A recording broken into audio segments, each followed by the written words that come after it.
প্রিয় শিক্ষার্থীরা, কেমন আছো তোমরা? তোমাদের জন্য আজকে গুরুত্বপূর্ণ একটি ক্লাস নিয়ে হাজির হলাম। সেটি হলো বাংলা উচ্চারণের নিয়ম। আজকে আমরা মোটামুটি 10টি বর্ণ দেখব, যে 10টি বর্ণের উচ্চারণ কেমন হয়। প্রথমে আমরা যদি দেখি, দীর্ঘ উ লিখেছি, অর্থাৎ বাংলা বর্ণমালায় আমরা দীর্ঘ উ লিখলেও উচ্চারণটি সবসময় আমরা করি হ্রস্ব উর মতো। ঠিক একইভাবে দীর্ঘ ই লিখলেও উচ্চারণ করি আমরা হ্রস্ব ই। এভাবে স্বরধ্বনি রি আমরা লিখলেও এই স্বরধ্বনি রিটির উচ্চারণ হয় রয় রসকের রি দিয়ে। মূর্ধন্য আমরা কখনো উচ্চারণ করি না, মূর্ধন্যের উচ্চারণটা করি দন্ত ন দিয়ে। মূর্ধন্য স এর উচ্চারণটা হয় তালবস্য স।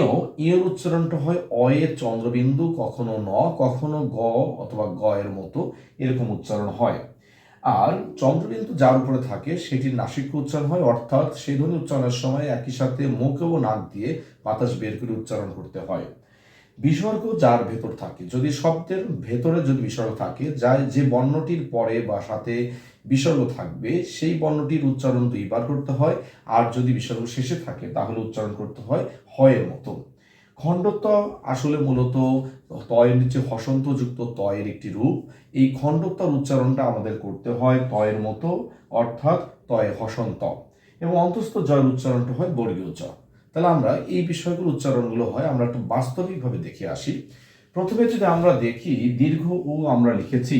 এই দীর্ঘ উ আমরা লিখেছি, যেমন আমরা উচ্চারণ করি উষা, উষা বানানে আমরা দীর্ঘ উ ব্যবহার করি, কিন্তু উচ্চারণের সময় আমরা এই দীর্ঘ উচ্চারণটা আমরা হ্রস্ব উ করে ফেলি। যেমন উষা, আমরা যদি দীর্ঘ উচ্চারণটা করতাম তাহলে আমাদের করতে হতো উষা, কিন্তু আমরা উষা কখনো না বলে বলি উষা। উষা অর্থাৎ ছোট করে, দীর্ঘ উকে দীর্ঘ করে টানি না, ছোট্ট করে টানি। তার কারণে দীর্ঘ উর উচ্চারণটা হয় হ্রস্ব উর মতো। এরপরে আমরা যদি দেখি, দীর্ঘ ই এর উচ্চারণটা হয় হ্রস্ব ই। যেমন আমরা যদি দেখি নদী, নদী বানানে আমরা দীর্ঘ ই ব্যবহার করলেও এর উচ্চারণটা করি আমরা হ্রস্ব ই। যেমন যদি দীর্ঘ এর উচ্চারণটা আমরা করি তা আমাদের বলতে হতো নদী নদী, কিন্তু আমরা তা না করে সবসময় বলি নদী নদী নদী নদী নদী এরকম। অর্থাৎ নদী বানানে আমরা দীর্ঘ ই ব্যবহার করলেও উচ্চারণে হয় হ্রস্ব ই।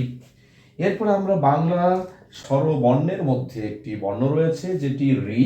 এই রির উচ্চারণটা হয় রয়ে হ্রস্ব ই, অর্থাৎ একটি ব্যঞ্জন ধ্বনি একটি স্বরধ্বনি মিলে এই রি উচ্চারণটা হয় রয়ে হ্রস্ব ই। যেমন আমরা ঋণ, ঋণ বানানে আমরা রি লিখলেও এর উচ্চারণটা হবে রয় রসিকের রি, রি রি, রয় রসিকের রি। এবং এখানে আমরা দেখতে পাচ্ছি মূর্ধন্য, এই মূর্ধন্যর উচ্চারণ সবসময় হবে দন্তন্য। এরপরে আমরা যদি দেখি, মূর্ধন্যর উচ্চারণ হয় দন্তন্য। যেমন তরুণী, এই যে তরুণী বানানে মূর্ধন্য লিখলেও উচ্চারণের আমরা লিখব হচ্ছে দন্তন্য, উচ্চারণ লিখবো আমরা দন্তন্য, বা এর উচ্চারণ করব দন্তন্যর মতো। মূর্ধন্য স এর উচ্চারণটা হয় তালবস্যর মতো। যেমন আমরা যদি লিখি ভাষা, এই ভাষা বানানে ভয়াকারে ভা, তালবস্যের স উচ্চারণটার বানান হবে এরকম ভাষা।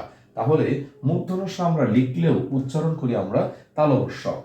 এরপরে বাংলা বর্ণমালায় আরেকটি ব্যঞ্জন বর্ণ রয়েছে, সেটি হচ্ছে ইয়। ইয়, এই ইয়টির উচ্চারণ হয় অয়ে চন্দ্রবিন্দু অথবা ন অথবা গ গ বা গ এর চন্দ্রবিন্দু এরকম উচ্চারণ হয়। আমরা যদি দেখি গ ইয় বর্গীয় জ এর উচ্চারণ হবে গঞ্জ, গঞ্জ এরকম।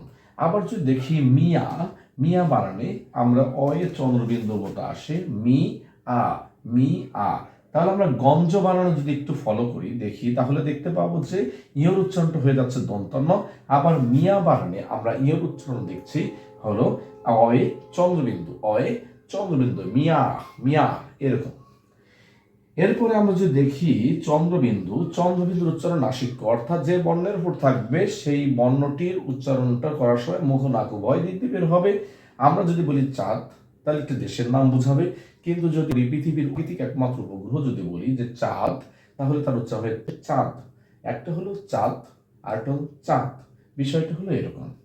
এরপরে যদি আমরা আসি বিসর্গ, বিসর্গটা যদি শব্দের মাঝে থাকে তাহলে সেটার উচ্চারণটা হবে যার সাথে থাকবে, অর্থাৎ যে বর্ণের সাথে থাকবে তার উচ্চারণ দিতে হবে দুঃখ এরকম। কিন্তু যদি শব্দের শেষে বিসর্গ থাকে, যেমন আমরা বিরক্তি প্রকাশ করছি এখানে কিন্তু বিসর্গ উচ্চারণটা হ হয়ে যাচ্ছে।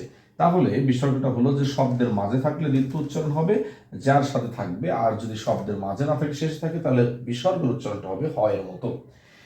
এছাড়া রয়েছে খণ্ডত্ব। খণ্ডত্ব আসলে মূলত কোনো ত নয়, তয়ে হসন্ত, অর্থাৎ যে তয়ের মাঝে অ নেই সেই অয়ের সেই তকেই আমরা খণ্ডত্ব হিসেবে লিখি, এবং বাংলা ভাষায় একমাত্র অর্ধব্যঞ্জন হলো এই খণ্ডত্ব।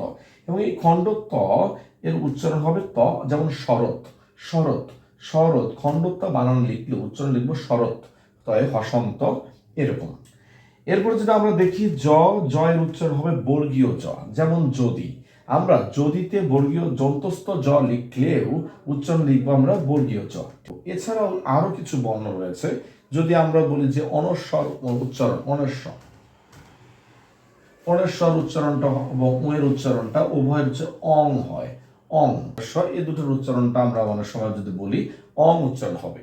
এরকম অনেক বর্ণ রয়েছে যেগুলো আমরা বাংলা ভাষায় লিখি কিন্তু উচ্চারণ করি না।